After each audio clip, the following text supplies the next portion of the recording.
The Hollow's hunger.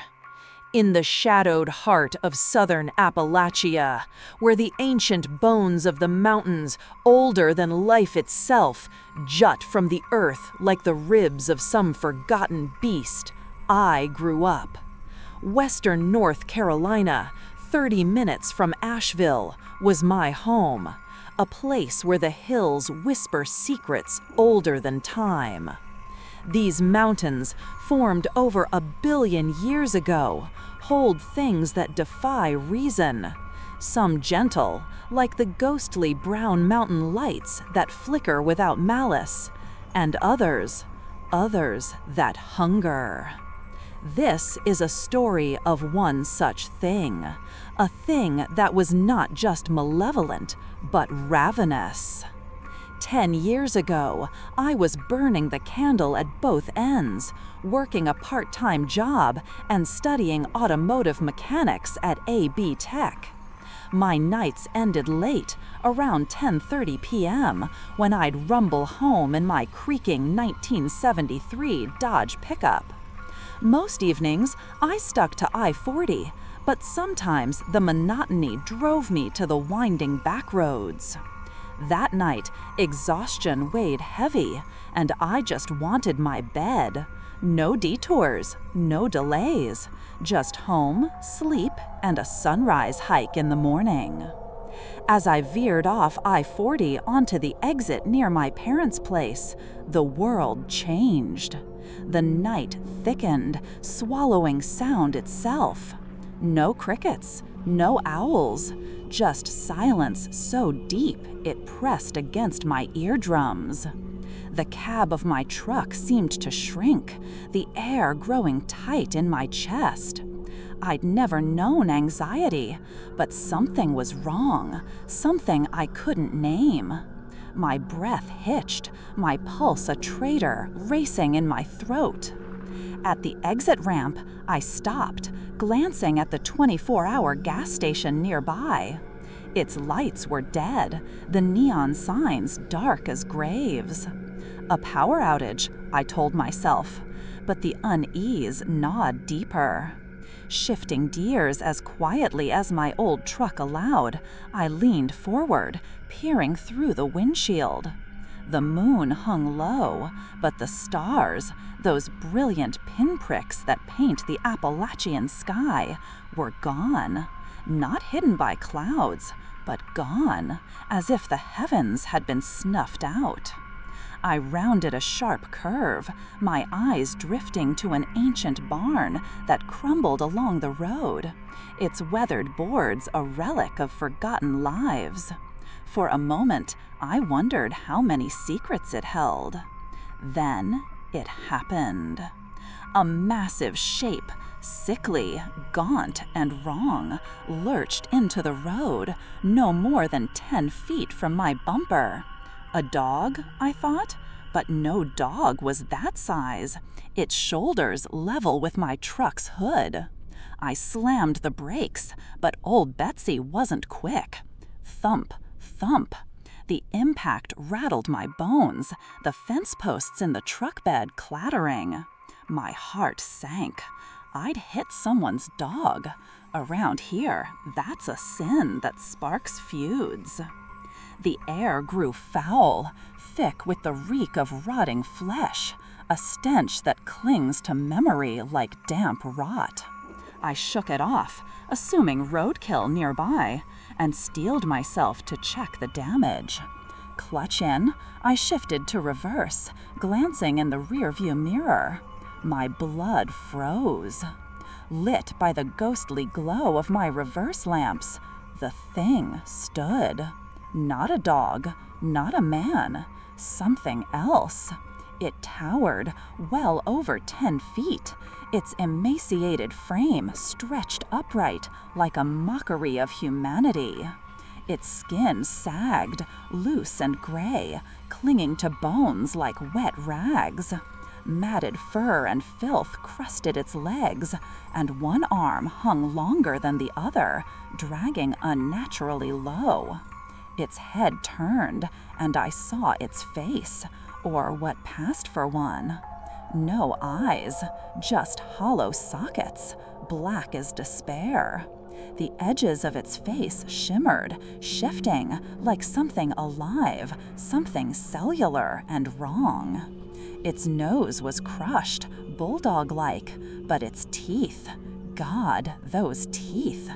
Jagged, crowded, spilling from its maw like they were fighting to escape. It stared through the mirror, through me, its gaze piercing my soul, stripping me bare. Time stopped, my body locked, paralyzed by the weight of its attention. A light flickered on at a nearby house. The creature snapped its head toward it, then bolted into the woods on 2 legs, moving with an unnatural, loping grace. I slammed the truck into first, tires screaming as I tore home. My parents were asleep when I stumbled in, heart pounding. I locked every door, loaded every gun, and sat in the basement, the silence suffocating. Even the dogs, usually restless, were still.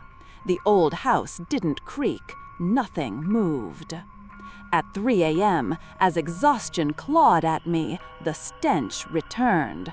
Faint at first, then overwhelming, filling the basement like a plague. My dad's office faced Pisgah National Forest, its glass doors a window to the endless dark. I grabbed my tactical 12-gauge, its light dimmed by my hand, and crept toward the doors. I flicked the beam outside, and there it was. At the forest's edge, it stood, motionless, its eyeless sockets locked on me. Unafraid, unnatural. I killed the light, heart hammering, and flipped on the floodlights. It was closer now, halfway to the house, still as death. Panic took over. I threw open the door and fired, the shotgun's roar splitting the night. It screeched, a sound like a woman's dying scream, and vanished into the trees.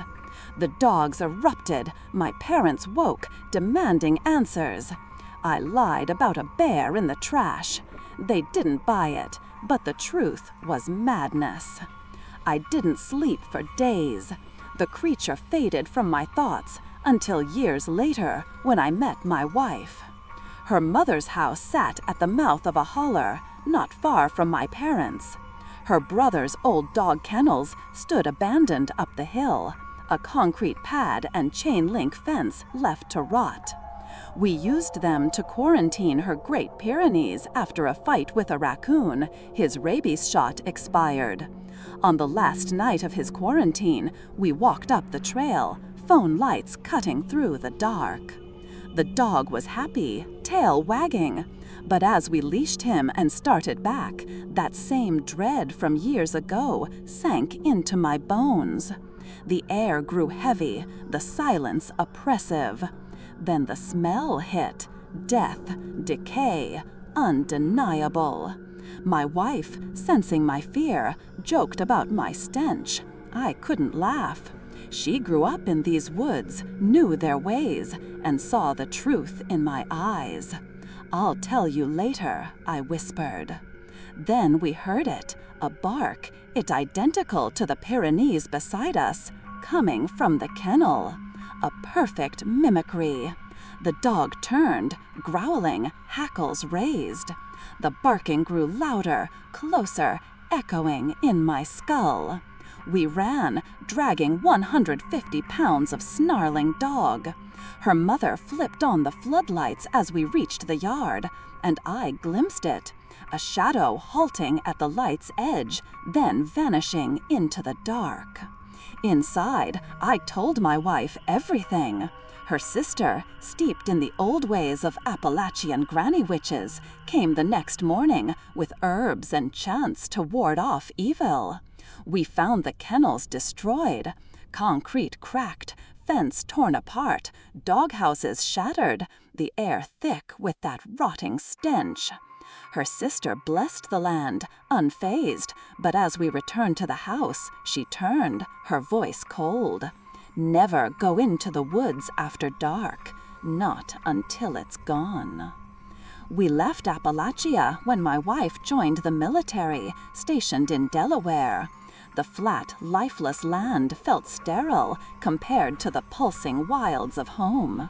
We bought a house in a quiet, rural community, grateful for the open space. I thought the creature was behind us. I was wrong. Last night, I was outside with our dogs, a fire crackling in the pit, mason jar in hand. As the flames died, my American bulldog tore toward the woods. I chased him, tackling his 110 pounds to the ground. Then he'd growled, a deep, primal sound I'd never heard. Another bark came, not from him, but from the trees. The stench, A shower of death rolled in, thick and choking. I hoisted him over my shoulder and ran, the other dogs meeting us at the door. I slammed it shut, locked it, and grabbed my guns. The floodlights revealed shaking bushes at the forest's edge, as if something massive had just fled. The dogs howled all night, clawing at the windows. I didn't sleep. I won't sleep, not until it's gone. How could it follow us 650 miles? What does it want, and why does it keep finding me? The mountains hold their secrets, but this thing, this hollow, hungry thing, is no secret. It's a curse, and it's not done with me yet.